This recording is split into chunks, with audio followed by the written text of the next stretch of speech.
वंदे मातरम। क्षितिज काव्यखंड तुलसीदास राम लक्ष्मण परशुराम संवाद का शेष अंश। तुम तो कालू हाँक जन लावा, बार बार मोय लागी बुलावा। सुनत बचन के वचन कठोरा, परसु सुधार धरे कर घोरा। अब जन दे दोष मोहि लोगु, कटुबादुई बालक बद जोगु। बाल बिलो की बहुत मैं बाँचा, अब येहु मरन मरन हार भा साँचा। कौसुक कहा क्षमी अपराधु, बाल दोष गुण गण ही न साधु। खर कुठार में अकरुण कोही, आगे अपराधी गुरुद्रोही। उतर देत छोड़ो बिनु मारे, केवल कौशिक सील तुम्हारे। नत यही काट कुठार कठोरे, गुरई उरन होते श्रम थोरे। गादि सुनु कै हृदय हसी, मुनि हरि हरे सूझ। अय मय खाण न ऊख में, अजऊ न बूझ अबूझ। तो परशुराम और लक्ष्मण दोनों अपने व्यंग बाणों के द्वारा परशुराम का क्रोध निरंतर बढ़ता जा रहा है। लक्ष्मण जी जो है अपने व्यंग बाणों से उनके क्रोध को और प्रज्वलित करते जा रहे हैं। परशुराम जी से लक्ष्मण जी कहते हैं कि तुम तो मानो मेरे लिए काल को हाँक हाँक कर बुला रहे हो, यानी तुम तो जबरदस्ती मेरे लिए काल को आमंत्रित कर रहे हो। सुनत लखन के वचन कठोरा, अब वचन के लखन के ऐसे कठोर वचन सुन करके परसु सुधार धरे कर घोरा। परशुराम जी ने अपने परसु को यानी फरसे को सुधार लिया, सीधा कर लिया। अब जनि देव दोष मोहि लोगु, अब मुझको लोग दोष मत देना। अब जनि देव दोष मोहि लोगु, अब सभी लोग मुझे दोष मत देना। कटुवादी बालक बद जोगु, कठोर बोलने वाला, कटु वचन बोलने वाला बालकु, यह बालक बद जोगु वास्तव में वध के योग्य है। बाल बिलोक बहुत मैं बाँचा, बच्चा जानकर यानी बालक मैंने इसको जाना और इसके कारण बहुत मैं बाँचा, बहुत बार इसको बचाने की कोशिश की। अब यह वो मरण हार वहाँ साचा, लेकिन यह सत्य है कि अब यह मारने के योग्य ही है। कौशिक कहा क्षमी अपराधु, इधर विश्वामित्र जी जो देखते हैं कि बात बिगड़ती जा रही है, क्रोध बढ़ता जा रहा है, कहीं कुछ गलत ना हो जाए, कुछ अनुचित ना हो जाए। तो परशुराम जी कहते हैं, कौशिक यानी विश्वामित्र, तो विश्वामित्र जी कहते हैं कौशिक कहा क्षमी अपराधु, बाल दोष गुण गणीय ना साधु, कि आप इनके अपराधों को क्षमा करें।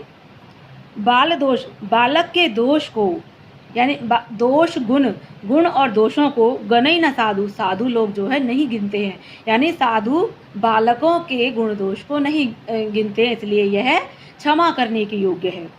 खर कुठार में अकुरुन को ही, आगे अपराधी गुरुद्रोही।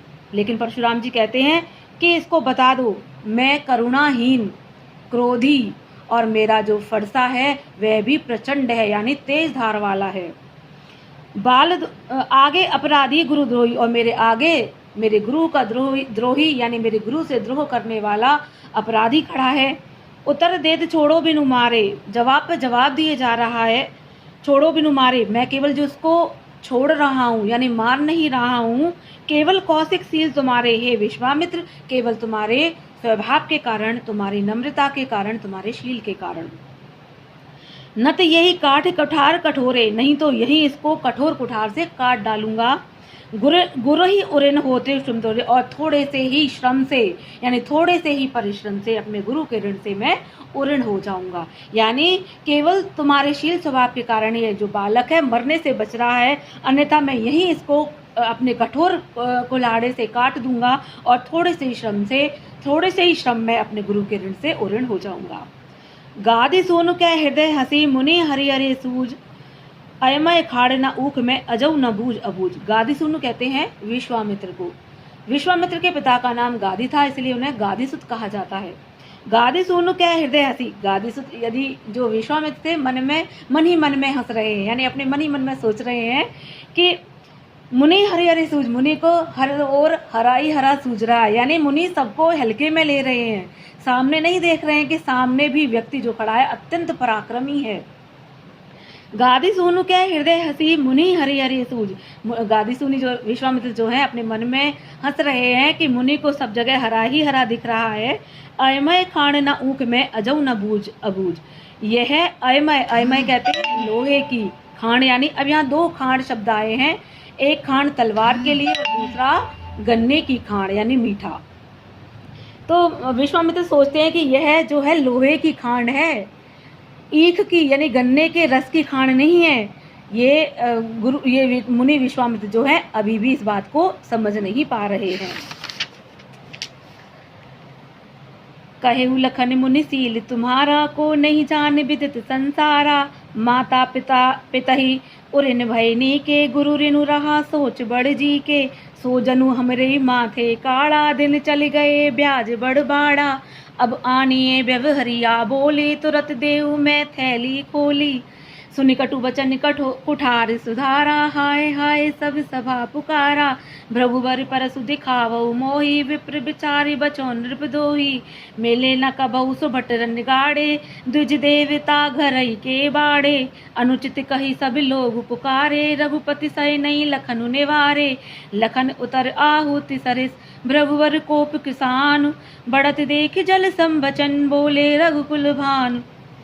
लक्ष्मण जी और परशुराम जी में बराबर द्वंद्व चल रहा है और यहाँ अब लक्ष्मण जी यानी आग पर आहुति डालते जा रहे हैं, व्यंग बाण फेंकते जा रहे हैं, अग्नि को बढ़ाते जा रहे हैं। कहे लखन मुनि सील, अब लक्ष्मण जी कहते हैं कि हे मुनि, तुम्हारे इस सील स्वभाव को यानी जो तुमने अभी वर्णन किया है, लखन मुनि सील तुम्हारा कौन नहीं जान, सारा संसार जानता है तुम्हारे स्वभाव को, कौन नहीं जानता। माता पिता ऋण भयनी के, माता पिता के ऋण से तो तुम मुक्त हो ही गए। गुरु ऋण बड़ा रहा सोच बड़े जी के, अब गुरु के ऋण से मुक्त होना है, यह बड़ा सोच तुम्हारे जी में लगा हुआ है। सो जनु हमरे ही माथे काढ़ा, मानो यह हमारे ही माथे काटना चाहते हो, यानी हमें मारकर शायद गुरु के ऋण से उऋण होना चाहते हो। दिन चले गए ब्याज बढ़ बाड़ा, और सच भी है कि बहुत दिन हो गए, ब्याज भी बढ़ गया होगा, यानी बहुत दिन हो गए गुरु के ऋण से उऋण हुए, इसलिए इसका ब्याज भी बढ़ गया होगा। अब आनिए व्यवहरिया बोले, व्यवहरिया यानी व्यापारी को बुलाओ, अब कुछ हिसाब किताब जानने वाले व्यापारी को बुलाओ। तुरंत देऊ मैं थैली खोली, मैं तुरंत थैली खोलकर धनराशि को उस यानी उस ब्याज को और मूल को चुकाने के लिए तैयार हूँ। सुनी कटु वचन कुठार सुधारा, अब क्योंकि इतने कठोर वचन सुनकर, लक्ष्मण जी के इतने कठोर वचन सुनकर परशुराम जी ने फिर से अपना फरसा जो है सुधार लिया। हाय हाय सब सभा पुकारा, अब जो सभा है जो हाय हाय पुकारने लगी, उस सभा में सबको लगने लगा कि अब कुछ गलत होने वाला है, अब कुछ अनुचित होने वाला है। भृगुवर परस दिखावो मोही, विप्र विचार बचो नृपद्रोही। लक्ष्मण जी अभी भी शांत नहीं है, वो कुछ न और भी व्यंग्योक्ति कहते ही जा रहे हैं। उन्होंने कहा भृगुवर, हे भृगु मुनि, परसु दिखावो, आप बार बार मुझे अपना फरसा दिखा रहे हैं। विप्र विचार बचो नृपद्रोही, और मैं केवल आपको ब्राह्मण जानकर आपको बचाता जा रहा हूँ, यानी मैं आपसे कुछ नहीं कह रहा हूँ, आपको नहीं मार रहा हूँ केवल इसलिए कि तुम ब्राह्मण हो। नृपद्रोही, हे राजाओं के शत्रु, यानी हे राजाओं के शत्रु, केवल मैंने तुम्हें ब्राह्मण जानकर ही तुमसे कुछ नहीं कहा, यानी तुम्हारा वध नहीं किया, तुमको बचाता जा रहा हूँ। मिले न कबहु सुभट रण गाड़े, हे नृपद्रोही, हे राजाओं के शत्रु, लगता है कभी तुमको रण में यानी युद्ध में समर में तुम्हें कोई अच्छे योद्धा नहीं मिले, वीर योद्धा नहीं मिले। द्विज देवता घर ही के बाड़े, तुम ब्राह्मण केवल घर में ही यानी अपनी वीरता दिखाते आए हो, घर के ही बड़े हो, यानी तुमने अपनी शूरवीरता का परिचय केवल अपने घर पर ही दिया है। अनुचित कही सब लोग पुकारे, अब इतना यानी अपमान करने पर, परशुराम जी का जब लक्ष्मण जी ने इतना अपमान कर दिया तो सारी सभा अनुचित है अनुचित कहकर पुकार उठी। रघुपति सैन्य लखनु निवारे, तब रघुपति यानी श्री राम जी ने सैन्य यानी इशारों से यानी आंखों के इशारों से लखनु निवारे लक्ष्मण जी को मना किया, निवार यानी ना किया, मनाही की, अधिक बोलने की मनाही की। लखन उतर आहुति सरिस, भृगुवर कोप कृसान, लक्ष्मण जी के उत्तर आहुति के समान, यज्ञ में आहुति दी जाती है तो जिससे अग्नि और प्रज्वलित होती जाती है, तो ऐसे ही लक्ष्मण जी के उत्तर आहुति के समान थे, सरिस कहते हैं समान।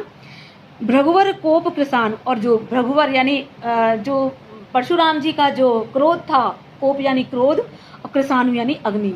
जो परशुराम जी का क्रोध था वो अग्नि के समान था, और लक्ष्मण जी के वचन उसमें आहुति का, यानी जो क्रोध की अग्नि जो थी बढ़ती जा रही थी। अब इस क्रोधाग्नि को बढ़ता देखकर बढ़त देख जल सम बचन बोले रघुकुल भान।